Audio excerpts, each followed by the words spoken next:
Good afternoon, everybody. We are delighted to be here. If you guys haven't had a chance to stop by the table, my girl here, Africa Miranda, wrote a book. Yes! Congratulations again on the book, sis. So we were challenged today with diving into a few themes and how Africa has shared her journey and her experiences and what she believes is helpful to others through the writing of her book. I'd like to start off with just an excerpt from the book. For those of you who've read the book, purchased the book, because we have to support other people's businesses, right? I did not get this one for free. I bought it because I support my girl. There's a quote in here that says, "Over time, I have come to recognize that sharing my journey is a significant part of my quest to be of service to others." So you're a girl from Alabama, living her best life in New York. Tell us about that journey and share one or two pieces of advice you would give your younger self or some lessons learned. So yes, I'm from Montgomery, Alabama. I was born in Boston, but my parents separated, got divorced. So I lived in Alabama from age of 3 through college. So that's definitely what I consider home. And you know, when you grow up in the South, specifically in Alabama, like I tell people, like Montgomery, Alabama is like real South. Like it's civil rights, it's real South. And not to say that it's limiting, but in many ways, you sometimes only think that your life is going to be what you see. And I grew up like in Montgomery, but also in the rural part of Montgomery. So like I grew up in the country. Like I still am barefoot the second I go home. And, you know, I never thought that growing up with the dirt road at the end of my street, I would then end up, you know, here where I am, having the experiences that I had. And a lot of that was because I just dared to dream of more. And I also thankfully had, you know, family that supported me, I think, as best they could. And I think when you're anyone that's a little different or sees something that different from everyone else, it can be a little alienating. But I was thankful to, you know, again, have family that allowed me to just try to figure out, you know, how to express myself. And when I got the chance to, quote unquote, escape, I did. And I came to New York after college because I was in a girl group. And it was very much this thing of like, you know, I know, ooh, yeah, I've lived a few lives. But it was interesting because that was the first probably challenge for me in my life up until that point. Like as I said, I went to college, I pledged Delta, I was Miss ASU, like I had the whole like black college, you know, really charmed life in many ways, like very celebrated, people telling you like you can do this, you can do, you know, things are for you. And when I got to New York, you know, there's 10 million versions of you. And you realize that like I'm special, but you're special and she's special. Like everybody's special, everybody's talented. And then I also was in, you know, this group that I was put in. I was recommended to the producers and they were getting like a girl from down south, a girl from New York, and a girl from LA. And they had this vision that they wanted. And it wasn't necessarily what I saw for myself, but it was an opportunity. And it was the first time I had to start questioning like, what did I really want and what was I willing to do to get it? Because nobody from the outside, you know, to everyone looking on the outside, it was like, oh my God, like you're in the studio with all everybody that you could see on TV and in the radio. I was around on a daily basis, but I also was miserable. And I was also working with like producers where one thought I was great and the other one was like, well, we think she's kind of whack. And, you know, and I'm sure all of you have been in situations where you're doing the best, like you feel like you're doing the best that you can, and there's someone there who's just like, I just don't see it. And it was the first hard lesson that I had to learn was that everybody's not going to love you, everybody's not going to celebrate you, and you can work as hard as you can, and it can still not be enough.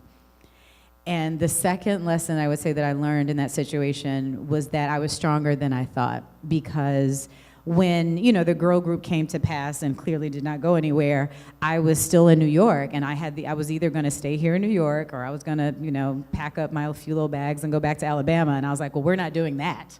Like we made it out, we're going to stay. And, you know, I had a cousin that lived here. I got on her couch and, you know, and the story continues as it does for most of us when you're creative in New York. But I would if I had to look back and tell my younger self, was that it was okay that you weren't what those people wanted because you were exactly what someone else wanted. And I had to figure that out for myself. And it took, a journey to do that, because so many times when you're a creative, we just want the opportunity to show what we can do. That's all we want. We just want somebody to say, here's a stage, here's an opportunity, here's a platform for you to do it. And I was so desperate to be chosen and so desperate for these opportunities that I wasn't really stopping to see what I really wanted. It was just the opportunity. And then it's if you get it, then what? So it was the start of me realizing my worth, realizing my strength, and also just realizing that you can be talented and nice and great and all those things, but it is not a given, and it's not meant that it's what you want is supposed to happen. Y'all been there? Yeah, we've been there. So we're at the Empowerment Social. Who would you say has empowered you through various stages of life? So you wear a lot of hats. I'm going to name a few, and I'd like to hear your one-word or two-word answer of inspiration behind each one. Singer. Whitney Houston. Model. Beverly Johnson. Influencer. I'm this hard because there's so many of my faves.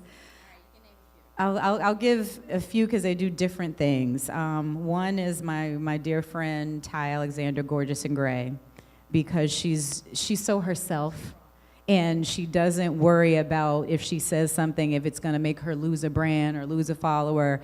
And she's so willing to share her pain and her successes and her life, and it gives me the power and the more a comfortable space to see that I can do the same.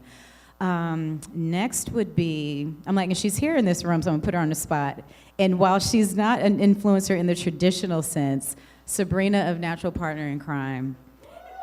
And I say Sabrina because she gives those of us that need a platform space, and she celebrates Black beauty and Black women in so many forms, and she has helped me make a lot of good money, and I appreciate it. And that's the thing about this business, is about creating opportunities for other people, and she does that. So I'm thank you, Sabrina. And she has helped me, and and I wouldn't have had a book tour without her, so also that. And third is, one of my favorites is Color Me Courtney. Courtney just, has such a very specific aesthetic, and it's just beautiful and it's fun. And I like to just sometimes see people that make me feel good, and there is never a moment that a picture or her content doesn't come across my feed that I don't smile. And I think these days you need that, and so those would be my three. All females so far, so I'm gonna put you on the spot here. Entrepreneur. You can name a woman, but if you have a man that comes to mind, share it too. Well, I'll do two. I'll do two because it'll be easy. The woman that would be my great-grandmother. I grew up in a family of entrepreneurs. My grandfather had a nightclub, a liquor store, a gas station. My great-grandmother was the matriarch of the family. She ran the store that was across the street. So I grew up learning and just seeing Black people owning businesses. My childhood was being behind the cash register, or taking inventory and doing those things. So my great-grandmother is the influence for my business, my aesthetic, everything. And I would say for a man, Richelieu Dennis of Sundial and Shea Moisture, just to see what he's been able to create for his family and his legacy, but also the fact that he's taking the money and these opportunities and pouring back into Black women, I think is very special and is amazing. I'd have to add him to my list too. I agree. Writer. That's Zora Neale Hurston. She's from Alabama. I love her, but their eyes are watching God. I saw myself in that book. I always and every time I go back to it, I see myself in different ways, and it's just everything. Last two before we move on. So on-air talent and talk show host. On-air talent, random. This is gonna seem random, but Michael Strahan. It's super random. I love what he's been able to create, and I had the opportunity to get to know him through some mutual friends as he was transitioning out of football, and to see to hear what he wanted to do then and see where he is now. He's just as nice and as genuine as he seems on camera. He is that. So I like to see people be able to be themselves and be able to have great careers. So I would say him. And talk show. I mean, I'm like Oprah, like this, duh. Duh, Oprah. Anybody in here have somebody different than Oprah? Right, as the room goes to crickets, right. So we have a similar light bulb moment, and you talk about your grandmother, your great-grandmother. So my grandmother once told me after a major heartbreak that involved a relocation, so someone broke my heart, I had to leave the city, that I always let men pick me. I saw that in your book, and I was like, wait, let's own that truth, because that's true. How many women in here go up to a bar and sit down and buy a man a drink? Oh, I got one, okay. One. All the men are like, where is she? Buy my drink. Where is she? So let's talk about perspective. I started something. So ladies, I'm married. So my husband did pay for our first few dates before I was reciprocating. I come from the old school where if he asked you, he should pay the bill. However, I think in this day and age, it's very good to have an alternative perspective to reaching out. It's just like networking, right? You can't just wait on everyone to walk up to you. So talking about changing perspective and purpose, you say in your book that you've become strategic in your intentions. Tell us about really stepping up and stepping out. Well, the whole concept of stepping up and stepping out and then like subsequently shining came from conversations. And I realized that, different people were asking me the same questions and like the same type of advice about like, well, okay, how did you get to do this? Well, you were doing this. Well, how did you get to do that? And at first I was like, well, I just, I didn't think anything special at the time. But when I started really looking at my life, I was being very strategic. I've always been like very competitive and like overachiever. Like I'm like, if you're not first, you're last. Like and I want to be first all the time. And I was constantly pushing myself. And what I started realizing was that, it was something as simple as I would go to events like these, and I was like, well, I would just be at the event, and I was like, well, I want to host, I want to sit on the panel, and then once, and so what I started doing was reaching out to people that are organizing the event, like, hey, do you have a host? And initially, it wasn't about getting paid, it was about getting the experience and the opportunity, because you can't get paid without like a skill set. Like, I knew that just from my talent background. It's like you get paid for I've gone to acting classes, I've been in dance classes, I've worked with a vocal coach. So you can get paid for things that you work on. And I was like, okay, if I want to start developing things that I knew I could do naturally, I had to start working on it. So it was something as simple as literally actually reaching out to different people. And when I started getting the opportunities to sit on panels, then I was like, well, I want to moderate the panel. So when people would ask me to be on the panel, I said, well, hey, do you have a moderator? Because instead of being a panelist, I would love to be a moderator. That then led to I want to keynote. And it started being about positioning myself so that people saw me a certain way. I was very aware of what I put on social. I was very aware of conversations that I had. If there were people that were going to be in a room that I knew I wanted to connect with, I did whatever I had to do to start getting in those rooms. And, one thing I even talk about in the book is about, coming to events like these. Everyone in this room has taken that first step because you could be doing anything else today. It's 22 degrees outside. Like, you could be home, you could be watching Netflix, but you've said, okay, it's important enough for me at this stage of my life that I feel like I should be in this room. But then I would also challenge everybody that's here is if you're only talking to people that you already know, what was the point? Y'all could have just texted at the house. So, no, and it's real. And I was guilty of the same thing. Like, I would be somewhere and only talk to the same 3 people and wonder why I was not moving forward or I wasn't getting opportunities. And I'm naturally very shy. So I had to start pushing myself out of my comfort zone. Like, now I go to events by myself. I go to things. I don't always wait to make sure that I have friends or people that can come with me because nothing was going to change about my circle or my opportunities if I kept doing the same things. I started, I use social media to my advantage where like DMs work. You can reach out to people. People's emails are in their profile. It doesn't mean that every single person is going to respond, but I guarantee you that if it is like you're reaching out and you're being respectful and you're not being a creep and you're not being weird, at some point, one of those people, as you keep going down your list, you will get some sort of interaction. But I also started asking myself, what's the value that I could also add? because so many people want to be like, oh, well, can you tell me this? Can you tell me that? And I'm like, well, that's great, but I'm much more open to these conversations when someone's like, hey, this is what I'm working on. I see what you're doing. How can we maybe work together so that I can support what you're doing and you can support me? That's a much easier conversation for someone to have than for someone just coming up to you saying, oh, can you tell me how you got your whole life together? And I'm like, well, I don't even know how I got my whole, like that's not an easy question. So it's just about, thinking about what it is that you want and really understanding what strategy is and what that means, because it means having to get to that other side of the room.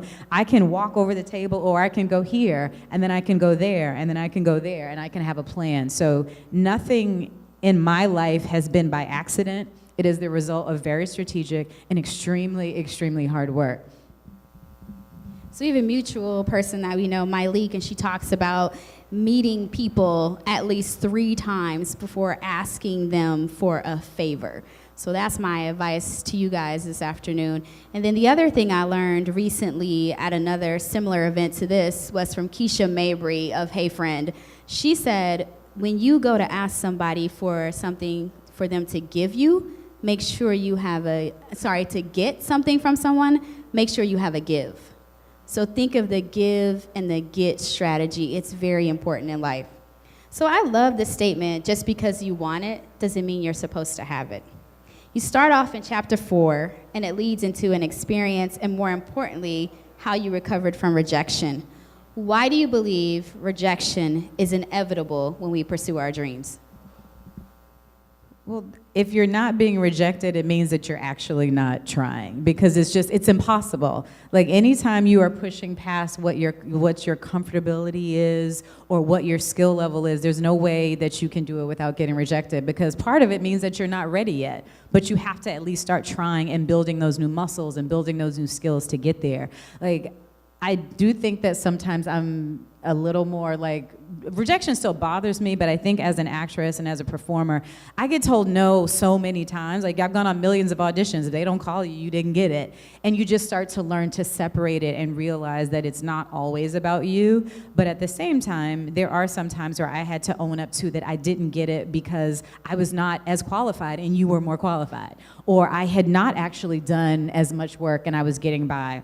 And one of the big pieces that I really talk about in the book is taking that ownership and understanding that, while you can fail at things, it doesn't mean that you're a failure, but it is an opportunity to really do some harsh assessment of yourself and understand that where is the true part of that rejection coming from? Because no, everybody's not hating on you. No, everybody's not keeping you, away from these opportunities. Sometimes it is you. Sometimes you have not done all the work. Sometimes you are not quite ready. Sometimes the person next to you might just be a better fit. And it doesn't mean that it won't happen. It just means that understanding what rejection is. And I think when you can understand it, then you don't internalize it as much. You can take the lesson from it. You can own it. And also sometimes it could mean that there is some arbitrary reason that doesn't mean anything.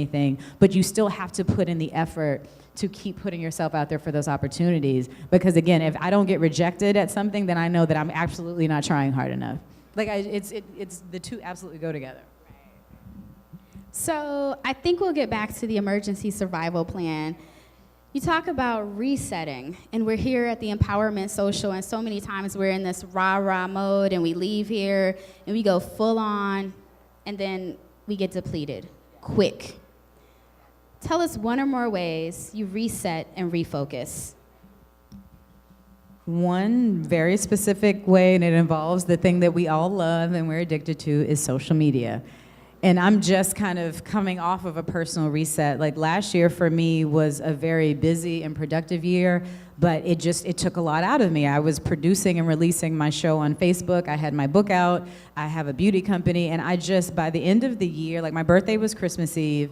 And then at the end of that, I'd booked a commercial in Israel. I came back and I spent my birthday in the bed.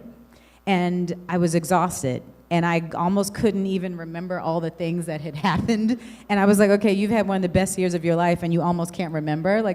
It's not good. But then January hit and everybody was posting their vision boards and their goals. And I was like, oh, okay, well, I've got to plan a retreat. I need to plan. And I was just like, wait a minute.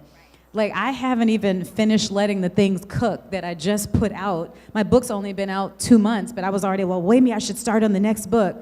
And I was like, why am I feeling all of this pressure? But it's because I'm consuming all of, everyone else's goals and dreams, which is fine, but those are theirs. And I was like, I need a moment. So I utilized the great function that the iPhone has about limiting your screen time. And I really was like, I'm going to really try my best to not be on Instagram for the month of January unless it's like post and go for work. So I really, the first couple of days was killing me.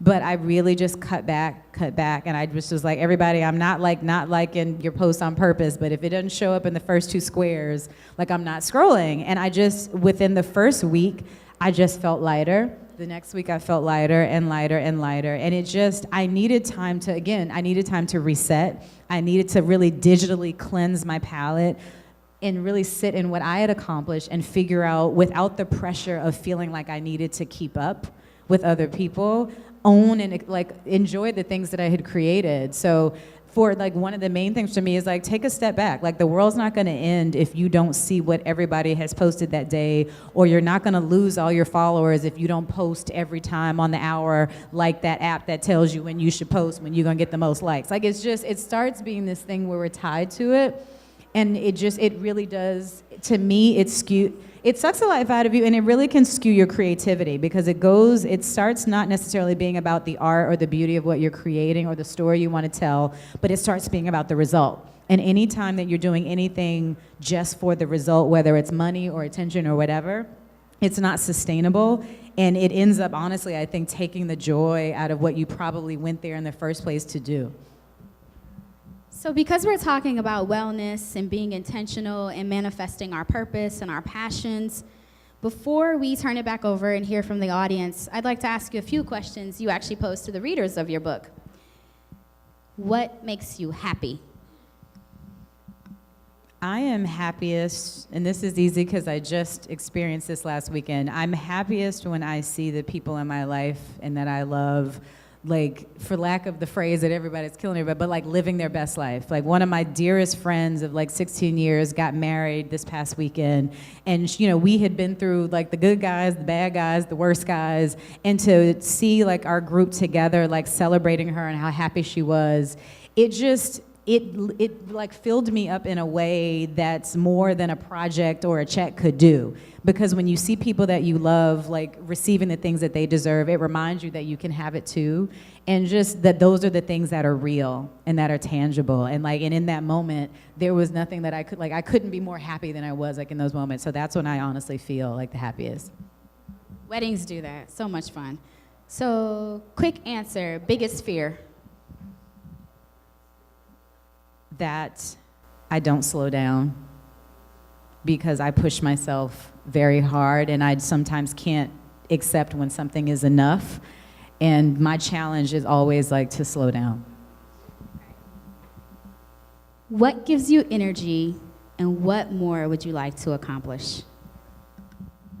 What gives me energy? Working out gives me energy. Getting to the workout is the challenge. That's the biggest hurdle, but once I'm there, when I leave, I feel like I can you know what I mean? I can take over the world or do anything. So no, getting there is hard, but my new obsession now is Soul Cycle. When I leave that class, I feel like I'm ready to create, to talk, to do to do all the things. So that is what gives me energy. And what was the second question? Ooh, what do I have left to accomplish? Everything, everything. I mean, I'm always got 10 ideas ready to go. What more, though, do I want to accomplish? My biggest goal is that within the next 5 years, I would love to sit here and say that I've created spaces where I have the opportunity to financially help other people execute projects, because this past year for me, I saw the difference in what I was able to create because I had financial support that I hadn't had before, and in so many instances, that's the difference. And there's so many people I know that have great ideas, and I just not to say that I just want to give away $1 million, but I just wish but I will honestly say that my goal is to create a platform that can pour into people financially to help them execute. Maybe not fully, but to be able to do that for other people, because I saw the difference it made for me. And I just was this should be happening. You know what I mean? I want that for everybody else. So I want you guys to repeat after me because these are things that Africa would like for us to think about as we go through life, through this journey called life. What makes me happy? Ask yourselves that question. Ready? 1, 2, 3. What makes me happy? Second question, what gives me energy? What gives me energy? The third question is, who do I know who can help me accomplish the next thing? Who do I know who can help me accomplish the next thing? And what am I going to give them? Thank you.